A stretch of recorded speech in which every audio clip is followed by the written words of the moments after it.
now prisoner. Steve is now a prisoner of the Amazons. And,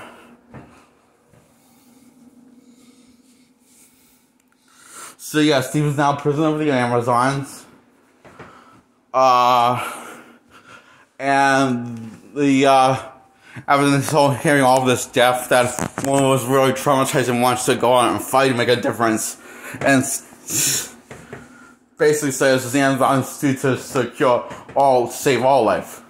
And the Amazons say, "But you're not an Amazon, are you? You're not one of us," basically. And the whole, so basically she's all shunned by the Amazons by saying that you don't have the right to say what our purpose is because you're not actual Amazon, even though you took one of our Amazons down earlier in the film minutes ago. And Spyro was her for years and years. The same Spyro, years and years, and eventually it was until today that you finally got the drop on her, which you was unleashing your powers of your wristicuffs by shielding her attack that you wear on your wrist. It's not really that explained. Her powers are not really that explained in this at all. So you're wondering, why? How is this possible? Wait, how many powers does she have? Or what's going on? Why are the Amazons hating on Wonder Woman? Well, in the comics and also in the cartoon, she's the most respectful of all the Amazons. And they'll actually start to hate on Wonder Woman until she abandons the Amazons on Mascara and leaves Mascara to go fight the battle in the comics, and also in the comic origins, and also the anime origins that happens several times for each different Wonder Woman incarnation as an adaptation. So yeah, so anyway, unlike comics and cartoon, her mother's not so furious or surprised that she's abandoning the Amazon for Mascara and going against her mother's wishes. She's actually proud and shows actually more love and compassion than anything else. And pride. Because we wouldn't want any conflict with Diane and her mother. Things that this is always black and white and peachy, or sometimes all horrible and blah blah blah. Yeah, the Soul Singer doesn't really. This is the worst DC film that blurs doing a good job blurring the line between black and white as in right and wrong, evil and light. So, and that's the thing, you don't, without that blur line consistent through a 3-act comic book structure movie, it's mostly for those, or any movie, it's like, it makes it much more harder, or any movie or show, or anything involving film, or cartoons, it makes it that much harder for the viewer, specifically me, to give a shit besides being invested in being entertained or what's the main protagonist or any characters. So, Wonder Woman leaves the Mascara and wants to go to No Man's Land to win the war. Steve has to ask her superiors. They say no, and they don't respect Wonder Woman because she's the one place that takes place in those times. It takes place in during the First World War. In the middle of it. So, yeah, so, it doesn't really blur the line at all until the final battle, actually, in the 3rd act. When she fights Ares, so, but by then, the damage is done. So, for the film and for any character for you to give a shit by then.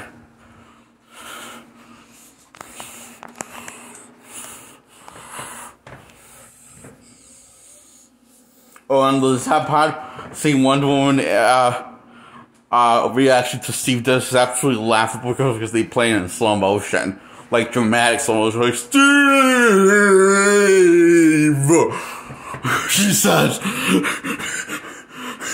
The explosion happens in slow motion. I guess it's supposed to be real emotional, but it's just to be kind of funny.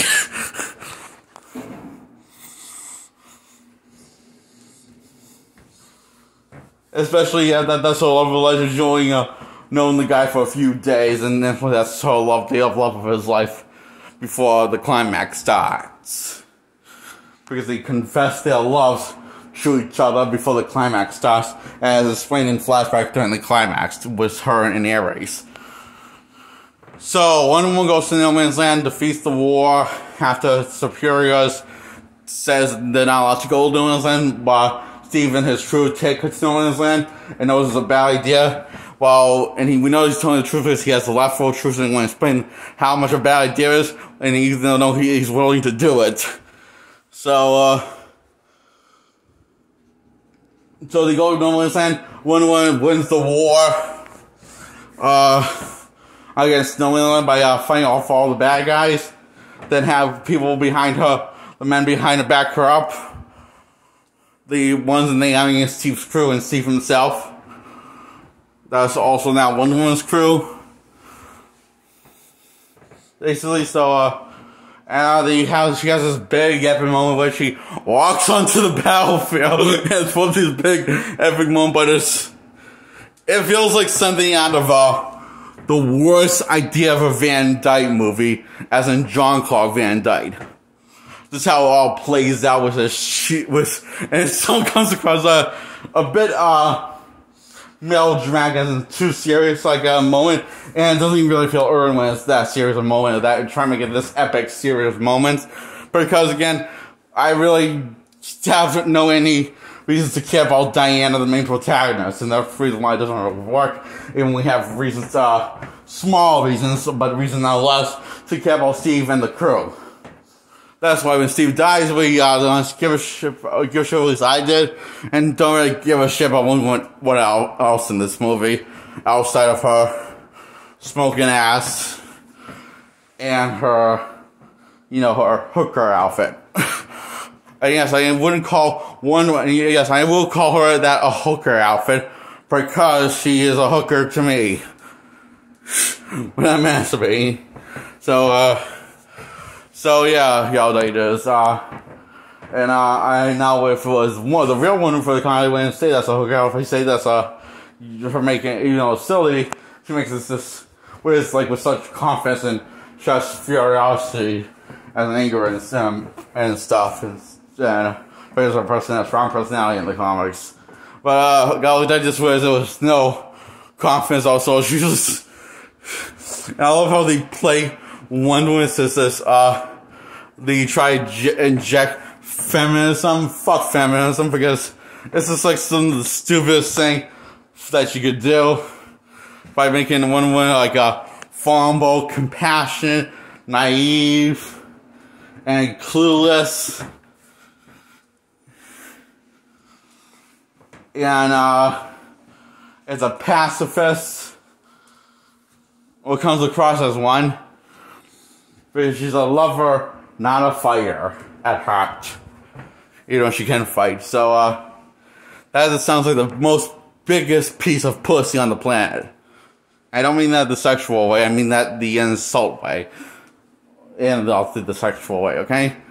Yeah, I said Wonder Woman is this, medicine online that I don't see gouge right as hot. Then I realized, then I watched a clip from Wonder Woman, the first Wonder Woman, with glasses on, and I realized she's kind of is attractive, and I see pictures of her with glasses, because I guess I didn't really find her that attractive, because I just, before I wear glasses for some reason, because she always looked more like a man than a girl, her face.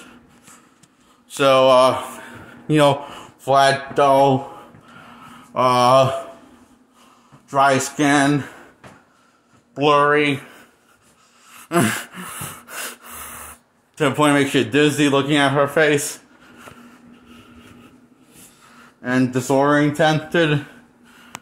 So yeah, I said this comic before that Gal Drake's not attractive online. I miscon to all the people in real life. So I was going to say that's mostly because because I didn't saw her before I didn't really saw her with glasses before I got glasses. So, my whole life. So, I guess I didn't think she was, but I realized she was, playing more of the roles when, depending on her acting, or her acting, the level of effort she puts into her acting. But I guess I just thought her face looked a bit mannish, weird looking because of the blurry vision, and can't see shit without these glasses, basically.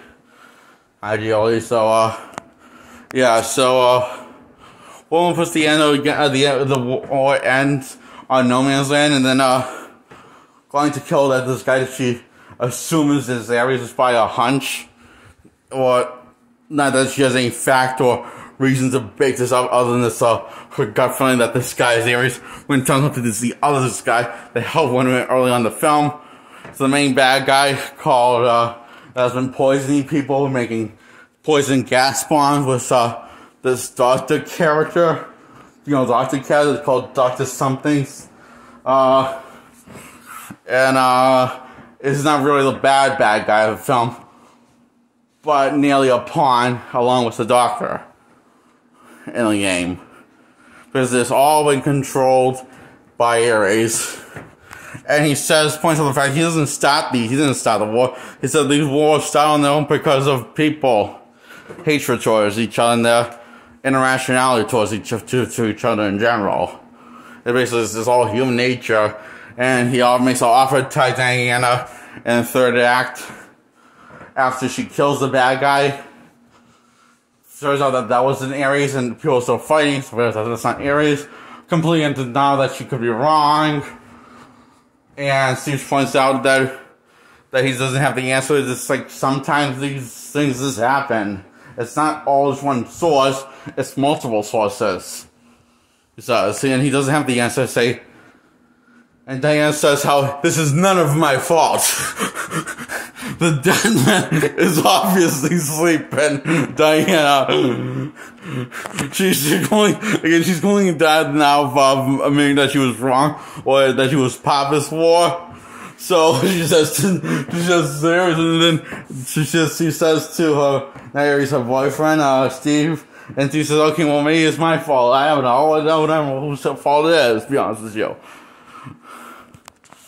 It's all of us, but in general, it's human nature, he says.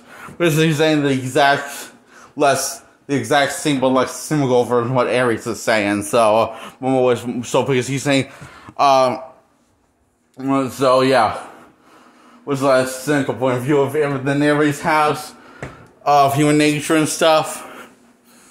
Yeah, this thing likes to comment about planet Earth and human nature destroying planet Earth, because that's why Diane doesn't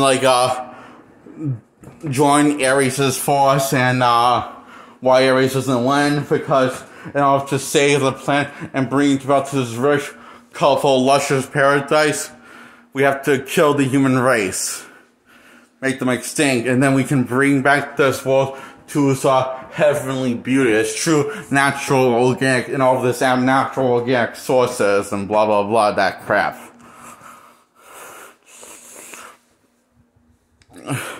So Diana says, she sees this what really is right. And she says, with such a strong, heavy tone, she look at showing what Ares could do if he let the human race die. She's all in awe by this. And then she writes, no, this is wrong. I can't be a part of this. This took her less than a minute to decide that. And so it took her less than a minute to realize that it's wrong. Excellent. You could have, most people, the confidence thing would be, hold it at least a minute at that moment for us thinking it over. And then for chance the answer, make sure to confuse the audience and see if she's going to turn to the dark side or not, all that crap. But no, that would be confident and smart and well executed, so we can't have that in a Wonder Woman film. especially a Gal Gadot one. So, Gal Gadot defeats Ares when I was killing several human lives with no consequences to her actions. She's gone away scot-free for killing human life, even the innocent ones, and I don't know, all of the armies that attacking her, and was going to throw a tank on the doctor, but then realized that every human life is precious. Have this epiphany over what Steve said, and we realized, the whole thing what Steve said before he committed suicide, basically by getting rid of the bombs that will unleash poison gas across a certain kill basically many millions of people, blah blah, and high casualties are high, and blah blah blah. So he has to be the sacrificial hero, blah blah blah, inspired by somehow unclear reasons that are very, very vaguely explained.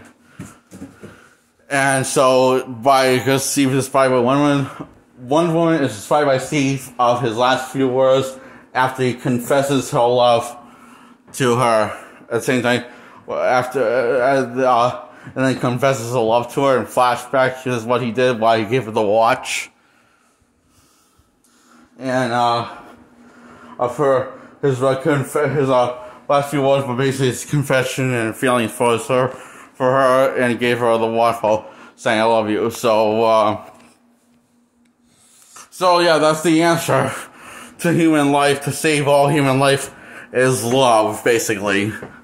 So she spares the doctor's life because she says the truth is not what's the truth, it's what you believe, and I believe in love. Love is the only truth. Love is my witness. Love is my goddess. Love is the friendship that comes within me. The ghost that I see in the corner. Love is death. Love is life. Love is everything. This one was basically saying at the end when she's mailing the letter to Bruce Wayne, who is Batman, after she defeats Ares, saying, and I quote, and this is, I'm pretty sure it's be taken 100% literally, saying that the whole thing, point of the story is that love can truly save life and save the world and save the day and save everything. Love is everything. It's like, clearly, I thought it was something else. I thought was the last thing that I thought was that you need to save the world and save human life and save humanity and save the physical and the physical part of the human and the psychological, emotional part of the humanity. So, love is the answer.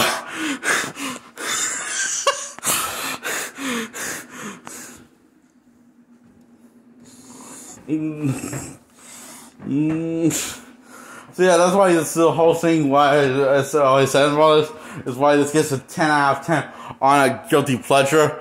So bad that it's actually good. Score, and why gets a 0 out of 10 on actual good movie score. Wonder Woman from 2017, the Gal Gadot one, okay? So yeah.